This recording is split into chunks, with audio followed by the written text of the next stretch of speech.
Hello, this is Robert, and welcome to Robert's Guitars and Gear.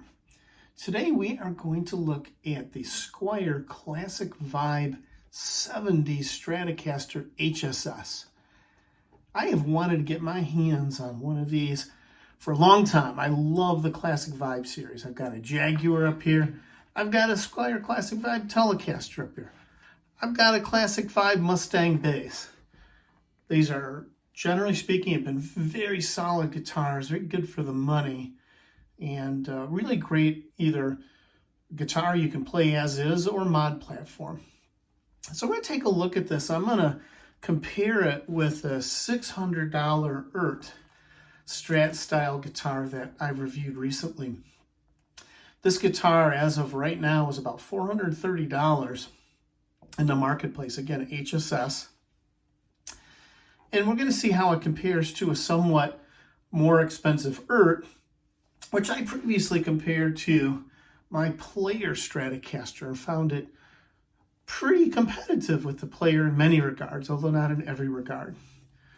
So let's just talk about this Classic Vibe. First of all, what I love about these Squiers is that they tint the neck. You don't just have a kind of shockingly vanilla neck. So your neck and your headstock have a pleasant, it's not a roasted maple, but it's a pleasantly tinted maple. Now it is a gloss, and some people complain about that, and that's just, I find that so funny because you can take a green Scotch-Brite pad and in 15 seconds have that thing down to a satin, just gentle, 10 or so just gentle wipes with a slightly damp Scotch-Brite pad, and now you've got the smoothest satin in the world, and it still looks terrific.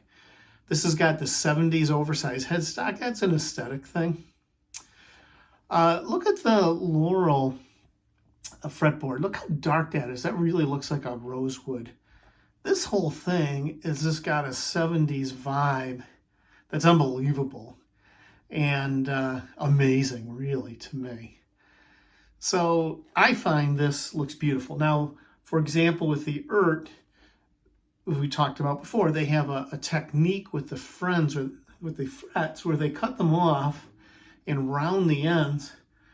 Well, this Squier, obviously Fender is aware of the competition. This Squier does not have that, but these are very well treated fret ends. This is terrific. And again, I think the competition has driven the industry forward because even the Player series, back when they first launched, had issues with fret sprout.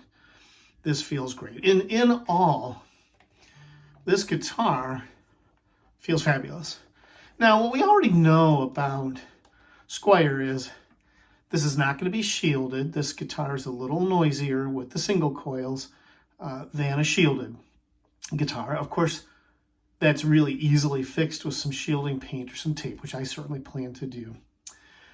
The hardware is not going to be great. It's going to be okay. If you're, unless you're gigging on the road with this, that's probably not going to matter. If you're more of a bedroom player or just occasionally playing out, or I play weekly in church, it's probably not going to matter. But it's all very upgradable, especially in a Strat. The trem is a 6-point trem, more of a vintage classic design. I don't use it. I think if you were going to use it heavily, you might struggle a bit with that trem driving you out of tune. Again, moderation is everything. So the last really question mark is, how would you compare these pickups to better pickups? And I'll do a quick bonus comparison with the Eart, and we'll just see. Let's start in the neck position with a clean tone.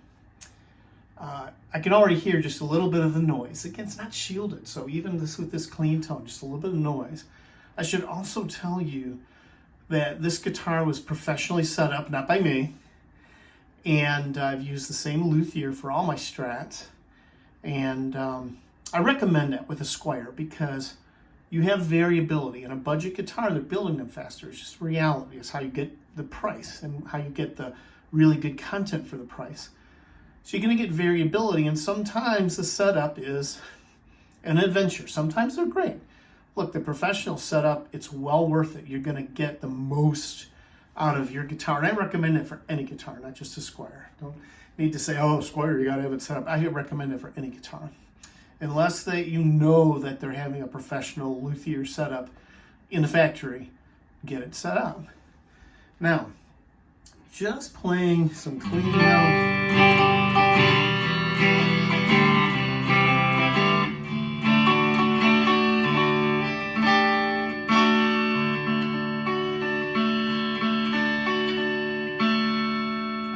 Sounds pretty good.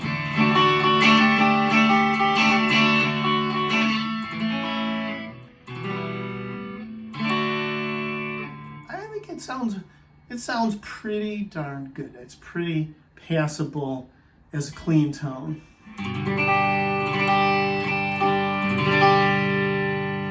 In fact, really surprisingly so to me. I was expecting, I might not like the pickups as much, but from a clean tone.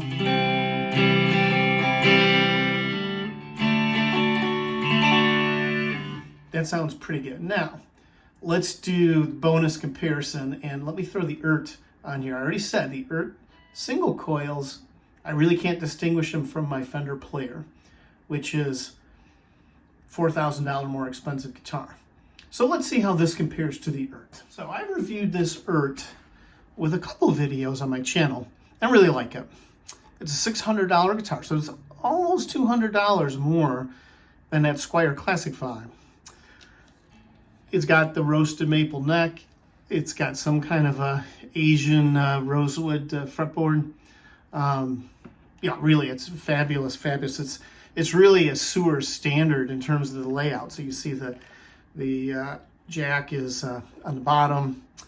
It's only 2 tones in a volume, but I said I like it, and I do.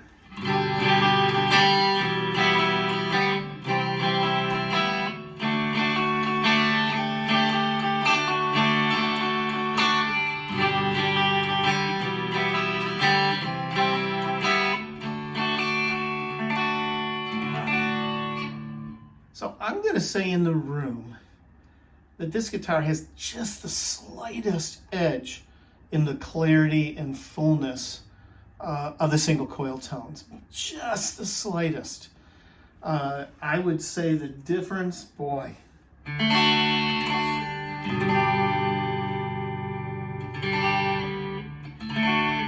It's the slightest bit.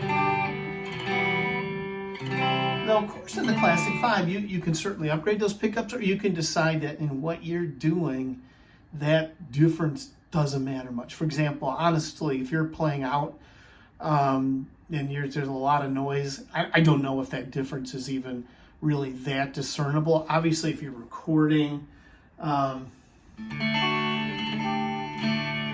maybe you notice that. Let's come back and look at the humbucker with some gain. All right, I've got some gain on. I am in the bridge. Let's give this one a rip.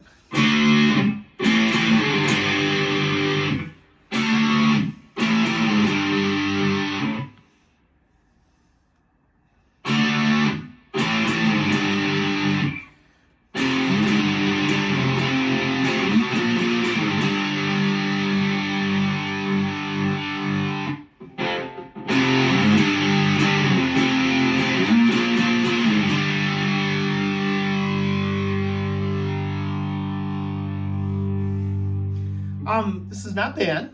In fact, I think it's quite usable. I have a feeling I'm gonna get a little more out of that Eart humbucker. Again, almost $200 more. But this, this works for me.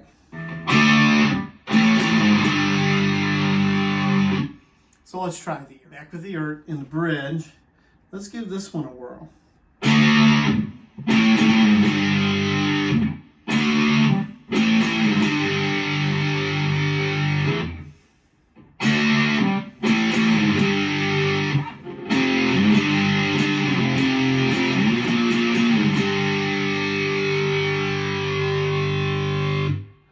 So to my ears here in the room, again, I get just a little bit more clarity, a little bit more dynamic range with this bridge pickup, just the slightest bit. And what's funny is there's not too big a walk from this to the $1,000 player. In fact, my player with the Seymour Duncan trimbucker. So you're really talking about a lot of money for small differences in the tone. So let's sum this whole thing up and see where we are. So summing up, yeah, in the room compared to that Eart, it's almost $200 more. This is not quite as good. It's really, really close. It takes a discerning ear. Maybe even on the YouTube with the compression, you can't tell. But this really has a lot going for it. If you're looking for that first guitar, you're looking for a backup guitar, you just like the vibe of this. It's a classic vibe. I mean, the 70s, it's just what a killer. I grew up in the 70s, so, this thing is a great guitar. Look at it. It looks like a piece of furniture. This is just beautiful. It plays great. It's a thin, comfortable neck. The neck's a little thinner than the Eart or the Fender player, just a little bit. You're not going to go wrong with this. In fact, I have a set of pickups, Seymour Duncan pickups, Fender single coils and Seymour Duncan bridge on my workshop bench. I don't know if I'm going to put them in, because once this has been set up, it is so close. So I'm just going to say, really a beautiful guitar. Squier has stepped up their game. Companies like Eart and Donner have maybe raised the bar, and you've seen Fender respond. They've responded with the player, and they've responded in Squier in a very good way. So I definitely recommend this. No one pays me, it's my opinion. Check it out for yourself. See if it fits your hands. And you have a great day, and thanks for watching.